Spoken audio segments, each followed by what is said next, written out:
نهار اللي كاع الناس كانوا كيتسناو فيه وصل، حيت فعلا دونالد ترامب رجع للبيت الابيض وجاب معاه تغيير كبير في عالم الكريبتو وما جاش بيدي خاوي. وبتخيل معايا غير هاد اللحظه كيفاش امريكا القوه الاولى في العالم تولي قوه وعاصمه ديال الكريبتو. وهادشي ماشي غير نظريه، حيت هادشي اللي طاري دابا في الواقع. كيهمنا هو علاش الرباح ديال دونالد ترامب ماشي حدث سياسي عادي، ولكن تاثيرات على البوران وسوق الكريبتو بصفه عامه. بزير معايا السمطه مزيان حيت غندخلوا صح. ولكن قبل نقدم لكم سبونسور ديالنا اللي هو بيتكيت. بيتكيت ضروري تكون سمعتي بها في عالم الكريبتو، اللي كانت سبونسور ديال ميسي وهي التوب 5 في العملات الرقميه، وعندك اكثر من 45 مليون مستعمل. كنت مبتدئ ولا محترف اي واحد يقدر يستعمل، حيت الواجهه ديالها سهله في الاستعمال وكتسهل عليك جميع العمليه ديال التداول. ومن الفوق الا تسجلتي من الرابط ديالي تقدر تربح 400 درهم ساهل وغالي ما بغيتيش. باش نبداو، انتخابات رئاسيه امريكيه ديما كانت سبب ديال حركات كبيره في السوق المالي، والبيتكوين هو مطابق عليه هذه القاعده، حيت بما كينجح شي رئيس جديد كتشعل العافيه بطريقه ايجابيه في السوق.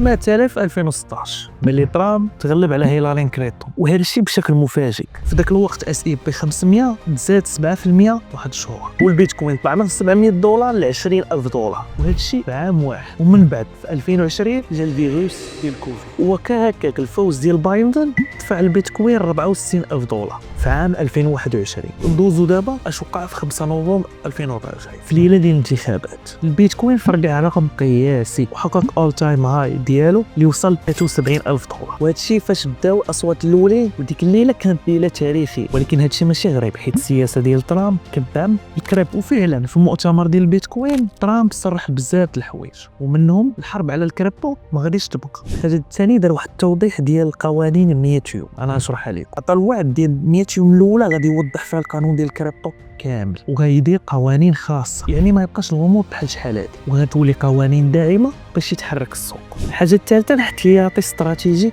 ديال البيتكوين. دول معروف عليهم كيحطوا الاحتياطي ديالهم يا في العملات الصعبه يا الذهب ومجموعه ديال المعادن. فامريكا غادي دير الكنز ديالها اللي هو البيتكوين كحل مالي للمستقبل. رابع حاجه، البيتكوين اللي تسيزا ما غاديش يتباع، يعني اي بيتكوين تسيزا من الحكومه الامريكيه ما غاديش يتباع في مده الرئاسه ديال ترامب، ولكن غادي يحتفظوا به كاصول استراتيجيه. طرد ديال غاري كانسلر، هذا الرئيس ديال السي اي سي ومن الهيئه الاوراق الماليه، واللي معروف بالعداوه بزاف مع الكريبتو، وغادي يتطرد. ترامب باغي قوانين مكتوبه من الناس اللي كيدعموا الابتكار، ماشي من اللي كيوقفوا. دابا ترامب تقريبا بدا نهار 20، يعني 4 ايام دابا، وهاد القرارات راه دابا طور التطبيق ديالها. نقولها بشكل بسيط، امريكا غادي تولي عاصمه ديال بيتكوين، والحماس في سوق الكريبتو واصل لواحد الليفل بيه. حكا ما تنساش دير معاك ابوني ودير لايك وخلي شي كومونتير وقول لي واش شريتي شي بركه ولا لا. نكملوا. امريكا فعلا كانت معطله في هذا الموضوع ديال العملات الرقميه، ولكن مع العوده ديال ترامب هذه الحركه ديال العالم كريبتو تفرقعت.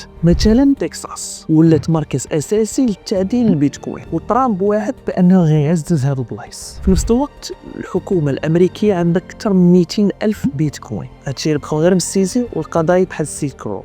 وترامب اصلا صرح انه ما غيبيعش هاد الكميه، بالعكس غادي يحتفظ بها كاصول وطنيه. قرر يطرد رئيس لهيئه الاوراق الماليه، شوفوا كعائق في الكريبتو، وكيطمح يجيب قوانين اللي مناسبه مع هذا القطاع. فهاد الشيء اللي كنشوفوا دابا هو الانفجار في عالم الكريبتو، حيت ترامب ماشي بوحدو، ترامب عنده فريق، وهذا الفريق كيدعم الكريبتو بحال نائب الرئيس جيمس ديفيد اللي معروف بالدعم ديالو للبلوك تشين، حتى ايلون ماسك اللي دعم ترامب في هذه الحمله الانتخابيه. وإلا هذا التحالف تعزز غيولي التبني ديال الكريبتو في العالم كامل. من هادشي كامل كنفهموا باللي هادشي اللي كنعيشوا ماشي بران عادي، حيت هذا البرام جا فوق ديال ترامب، وترامب ناوي يبدل المنحى ديال الكريبتو بفرص استثماريه عمركم شفتوها. دابا مبقى عندك حتى شي عذر ما استفدتش من هذا البر. كنتمنى تكونوا استفدتوا. عجبكم لا فيديو ديروا ابوني للقناه واطها.